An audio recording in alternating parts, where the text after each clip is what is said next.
Right breaking news చూస్తున్నాం. Hyderabad necklace రోడ్లోని అంబేద్కర్ విగ్రహం వద్ద బీఆర్ఎస్ నిరసన చేపట్టింది. తెలంగాణ అసెంబ్లీ నుండి బీఆర్ఎస్ సభ్యులు జగదీష్ రెడ్డి సస్పెండ్ చేయడంపై బీఆర్ఎస్ ఎమ్మెల్యేలు నిరసన తెలిపారు.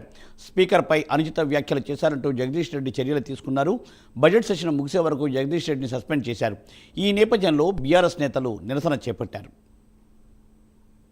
కాంగ్రెస్ పార్టీకి సంబంధించిన శాసనసభ్యులు రన్నింగ్ కామెంటరీ చేస్తూ ఆయన ప్రసంగానికి అంతరాయం కలిగిస్తూ ఇష్టం వచ్చిన కామెంట్స్ చేస్తూ ఉంటే జగదీశ్వర్ రెడ్డి గారు ఏమాత్రం సంయమనం కోల్పోకుండా చాలా చక్కగా రాష్ట్రంలో ఎండిపోతున్న పంటలు, రాష్ట్రంలో అధోగతి పాలైన వ్యవసాయం, రైతుల కష్టాలు, జరగని రుణమాఫీ, పడని రైతు బంధు ఇవన్నీ ఎండగడుతూ తన పద్ధతుల్లో చాలా స్పష్టంగా ప్రభుత్వానికి ఇవాళ ఒక హెచ్చరికలాగా రాష్ట్ర ప్రజల తరపున చేస్తుంటే అమలు కాని 6 గ్యారంటీలు, ఇచ్చిన 420 హామీల వాగ్దాన భంగం, వీటన్నిటి మీద విమర్శలతో ఇవాళ దాడి చేస్తుంటే తట్టుకోలేని ప్రభుత్వం ఈరోజు నీతిబాహ్యంగా నిస్సిగ్గుగా ఇవాళ కేవలం అబద్ధాల మీద ఆధారపడే ఈరోజు మా గౌరవ సభ్యులు జగదీశ్వర్ రెడ్డి గారిని అనని మాటను అన్నట్టుగా చిత్రీకరించి